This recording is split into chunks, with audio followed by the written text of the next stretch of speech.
Le 7 avril 1804, le gouvernement de Dessalines recommandait aux généraux divisionnaires, aux commandants de départements militaires, d'édifier des fortifications sur les sommets les plus élevés de l'île. Il voulait évidemment maintenir le peuple haïtien dans un état de tension patriotique et guerrière.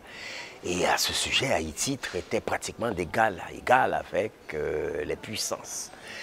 Et en moins de 20 ans, ils mettent en place une nouvelle logique de défense.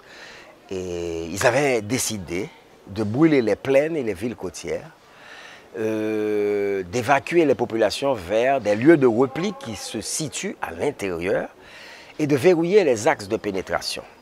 Et en fait, le système qu'ils avaient mis en place s'inspire des années de résistance sur le territoire. Il y a des antécédents historiques qui justifient le parti. Et depuis des siècles obscurs parce qu'occultés par l'histoire normative, les Amérindiens occupaient sur les sommets des montagnes des bastions de résistance qui vont être alimentés par les nouveaux venus d'Afrique.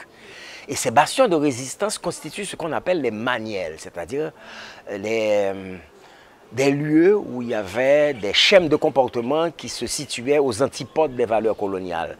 Culture ancestrale, langue ancestrale, pratiques culturelles, traditionnelles, le secret, des éléments complètement aux antipodes des valeurs coloniales. Et ils avaient établi des réseaux de routes clandestines à l'intérieur du territoire. Donc le système défensif haïtien mis en place à la période après l'indépendance s'inspirait justement de ces années de résistance et de lutte.